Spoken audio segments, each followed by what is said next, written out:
Okay, I've bought an already prepared scarf. The hem is rolled. This is called silk chiffon. It's also known as silk gauze, just depending on where you buy it from. And I've just constructed a few leaves using superfine merino, and I've laid them, there are 3 layers in each leaf, and then I've just done a little bit of embellishing with some silk threads. These are Tussar silk fibres. Sorry, they're fibres, not threads. These ones here are silk threads. I find them a little bit hard to use because, as you can see, they stick to my fingers. There you go. Oh, one false move, you can lose it all. And that's about it. So the way that I'm going to proceed, along with Philip, is I'm going to wet down the surface, and I'm just going to focus on wetting where my shapes are. And then we're going to, as you can see, there's already a piece of plastic on which this is lying, and we're going to put another layer of plastic on top, and then we're going to roll it up on the drive roller of the gentle roller. I've used about 10 to 12 drops of this in almost 3/4 of a bucket of water. Right? Right. You can just I don't have to talk.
I'm going to use my 1400 machine.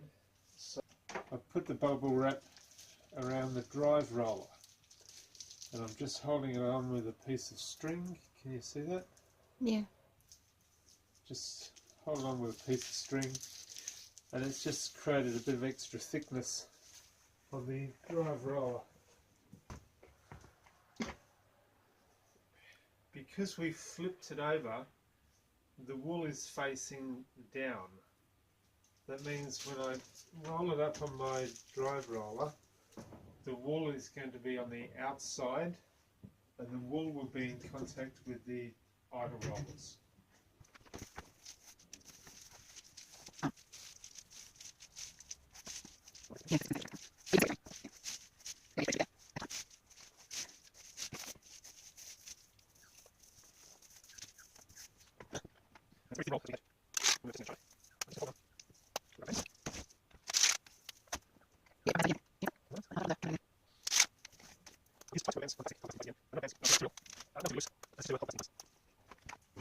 These are my default settings on the machine.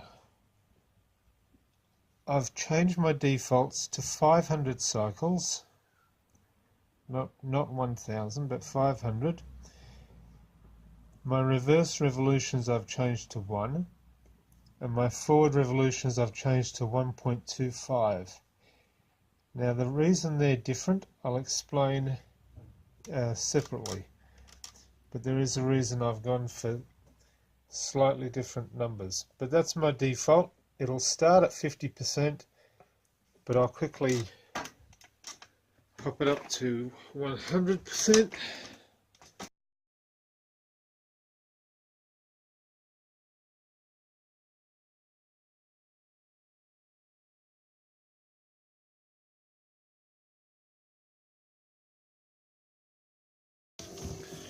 I'll just show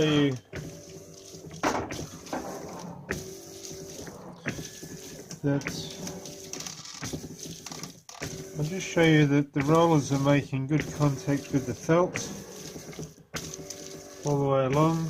There's no gaps.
Okay, we've done 2,000 rolls all up, and we're going to pause because I need to go and make lunch.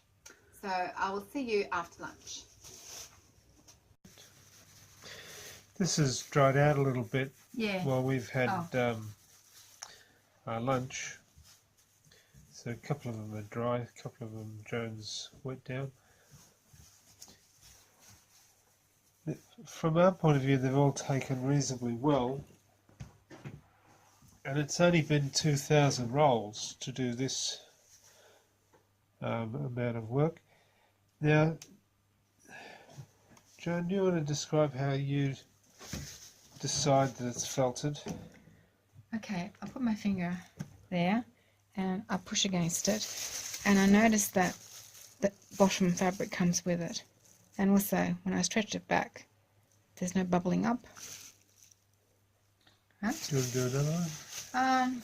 This one is a little bit thicker, so, but even here, see how that moves, and I can see the fabric underneath moving, and when I push it back, fabric goes back. It's a little bit soft, but not too bad.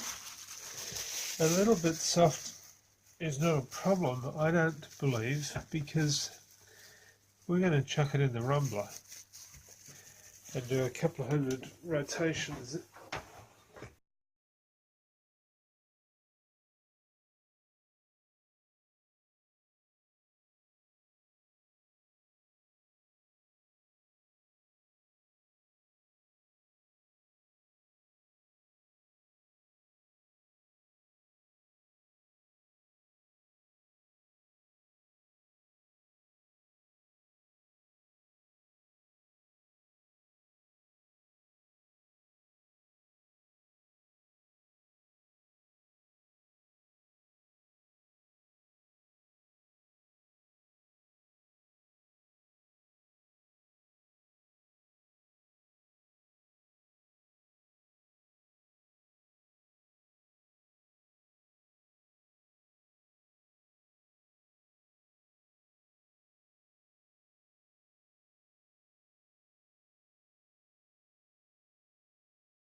You can see here that the wool is starting to bubble, which means that the wool is starting to shrink.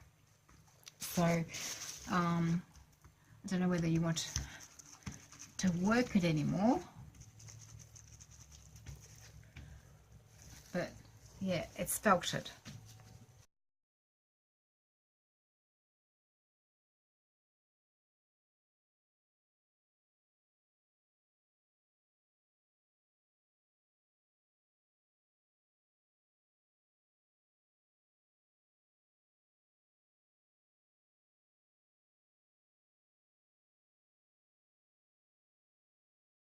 And I've decided to stop it here because if I put it more in the rumbler, it will start to rush, because the nature of wool is that it mats, and as it mats, if we're doing Nuno, the fabric will shrink with it, and that causes ruching.